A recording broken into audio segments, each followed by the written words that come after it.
Today we're going to be showing you one of the ways that we are actually creating food here on the farm for our chickens. That's up next.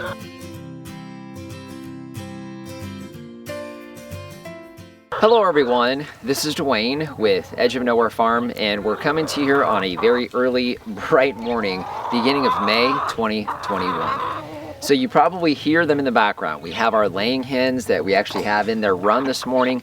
Typically they would have access out here to the pasture, but we have some work to do in getting some food actually planted for them today. One of the things that we're challenged with out here in the desert is we don't have a whole lot of natural things that chickens will consume.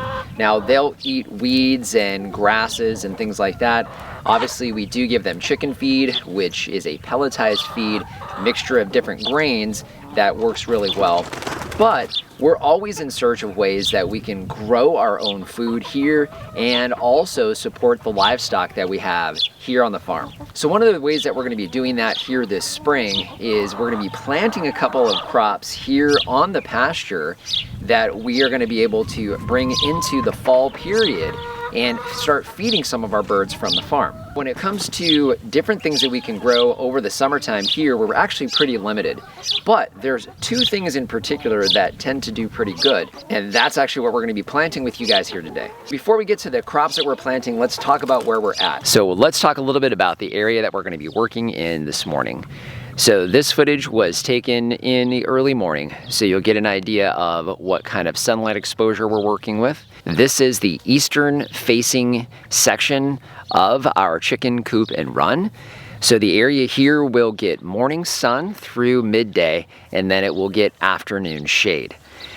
This area we obviously want to keep shaded as best we can during the summertime, so during this growth period, and the crops that we're putting here will lend some shade to the chicken coop and run area. So also we're looking at this space, we're looking at an area that's about 30 or so feet wide by about 5 to 10 feet deep.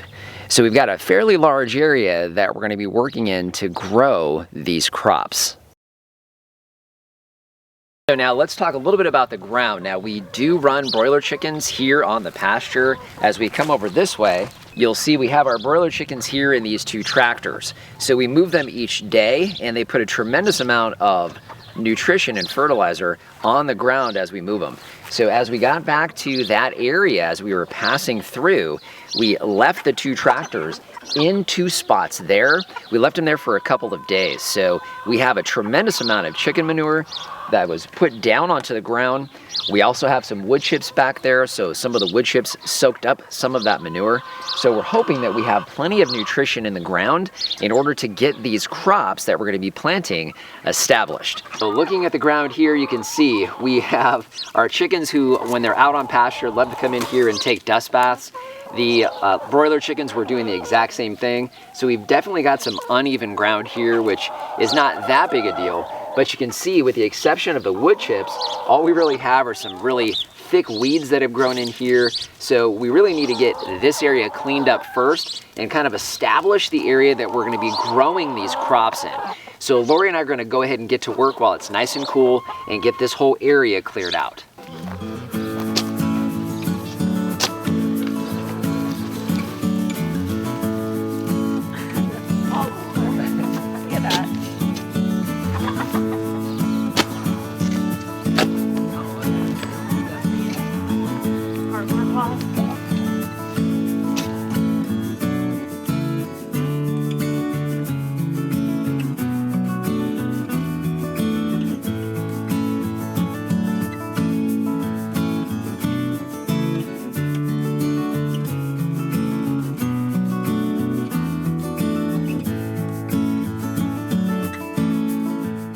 We've got most of the larger weeds taken out of here and kind of designated the area that we're going to be working with.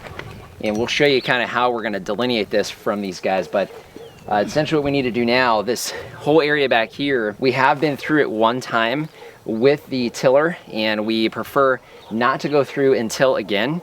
However, a lot of this is pretty hardened dirt, and we have some hardware cloth that's buried up against the coop and run area. And because we actually had some pasture that was starting to establish here on the corner, I think what we're going to need to do is bring the electric tiller in and till very, very lightly, just the first couple of inches, which normally we wouldn't do, but we need to make sure that we've got softer dirt to work with here, and it's still very, very hardened. So we're going to knock that out real quick and get some of this dirt prepared for planting.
We have the area now ready for planting, but before we do that, we have a designated area that we need to obviously keep chickens out of until we're ready for them to come in and do their harvest, which won't be until fall.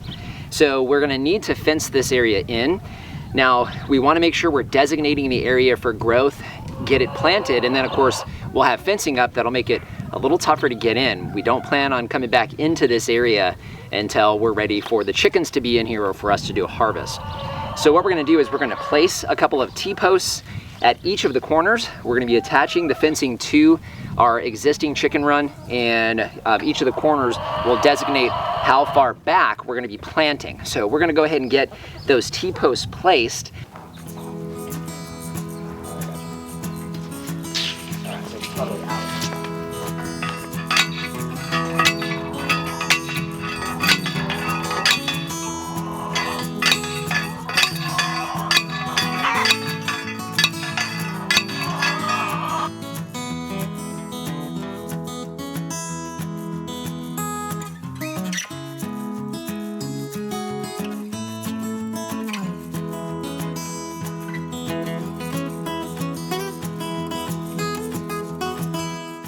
We have the fence area basically designated. Now what we need to do is actually create our furrows.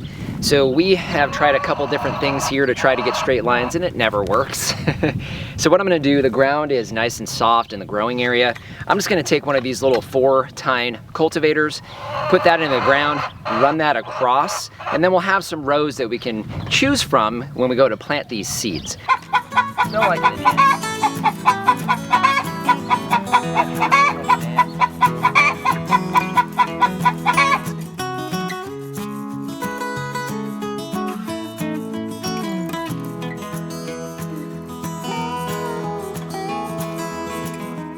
All right, this will give you an idea of what that cultivator does as far as defining our rows. So we have 7 rows, which will work out good.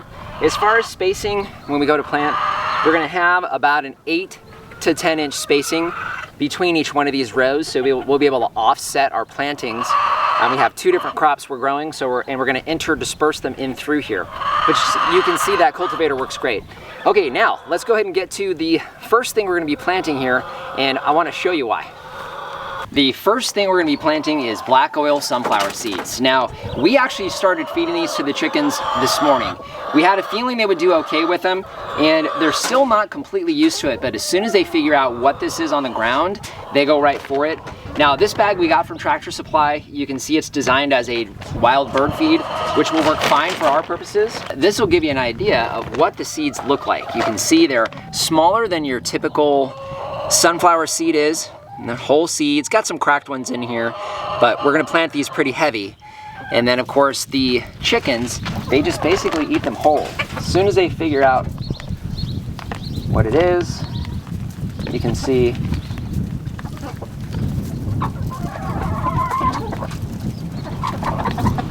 they're happy to go for the seeds.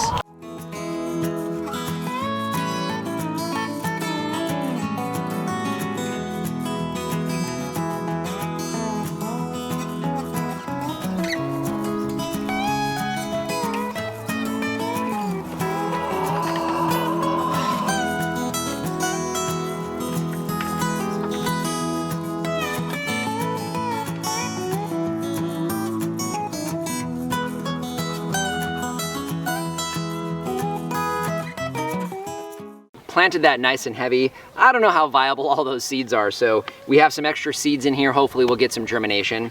Next thing we know we're gonna get germination on is cowpeas. So cowpeas are going into the soil to help establish the soil life and biology, more importantly, to give it fertilization. These are a nitrogen fixer. So not only do we have the ability to get a harvest off of this in the beans and of course the greens for the chickens, but it'll also leave nitrogen in the soil as we cut these back come fall. So when we come back in the spring to plant this feedlot again next year, we'll have some nitrogen that's fixed into the soil, and that'll be ready for our planting next year. So we're gonna go ahead and get these seeded in. They're gonna go into the other rows. We did row 1, 3, 5, and 7 with the sunflower seeds. So 2, 4, and 6, we're gonna get the cowpeas.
Well, you can see we put the wood chips back on top of there. That's really just to help keep some of the moisture in the soil. Also, those wood chips were on the ground when we had the broilers chickens on top of that area, so they're kind of infused with some fertilizer as well and very high nitrogen. So we got a combination of protecting it from birds and keeping some moisture there. Now what we need to do is protect them from our chickens. So we have our chickens out on pasture. We need to make sure that they're not going to get into their favorite dust bath area. And we're going to do that with some 4-foot tall welded wire. Now we have not clipped our chickens' wings. We're hopeful, we'll see, that they will not try to get over this. I don't think they will, but we're going to find out. But what we need to do is get this attached to a couple spots. We're going to be utilizing the fenced area for our chicken run to attach there, and then we'll be using fence clips as we come around the corners and get through the front of the area here as well. One thing I want to point out on the welded wire, so you can basically just take the very end. I'll be taking this piece right here off so that we have this open wire here. We can use this to wrap around the fencing, just the chain link fencing, to tie off on the side where we have it against the run. So I'll be doing that first and then coming through and getting it attached first.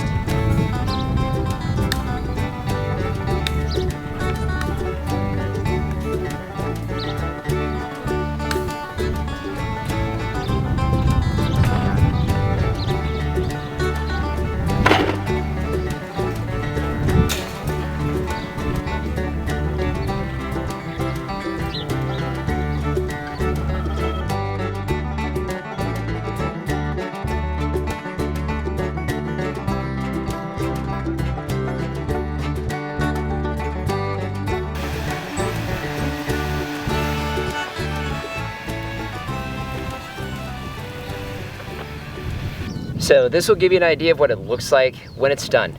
So we kept the extra roll here. We realized that there are gonna be times we're gonna have to go in here. So I basically put a single clip and then some tie wire here so we can easily get in on this side in case we need to make any adjustments. May need to pull a few. If we get a real heavy crop set, we'll have to come in and kind of thin it a little bit. We are gonna come back and add another thin layer of wood chips. We just wanna make sure we're keeping plenty of soil moisture in there. But I'll tell you what, I think one of the things for me and here on this farm is we try to integrate the livestock, and we try to do as much as we can to be regenerative and sustainable here on the farm. So this is definitely a way of doing that, because black oil sunflower seeds, from what I've read, have about a 14% protein percentage, which is a little bit lower than what your typical feeds would be. But you know what, that's still a very good, nice and high protein percentage. You know, you think about birds, they're designed to eat bugs and they eat seeds and all these other things. They're omnivores.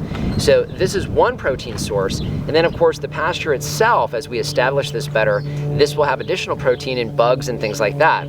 So giving them pasture time, growing this space for them, and then allowing them to be able to come back in and harvest, truly, truly sustainable and regenerative. And that's really what we're shooting for. So I hope you liked the episode today. If you haven't subscribed, hey, do that and share this. If you know anybody else that's wanting to do something like this, we share this all the time. We try to cover as many things as we can, from livestock to fruit trees to veggie growing. If you have any questions or comments, please leave those in the comment section down below. And our Amazon shop, we'll leave a link down in the description. That's a free, painless way to help support the channel. If you start with that link below, it doesn't matter what you buy, you help to support us here. So just want to thank you for joining us today and remind you, if we can farm on the edge of nowhere, so can you.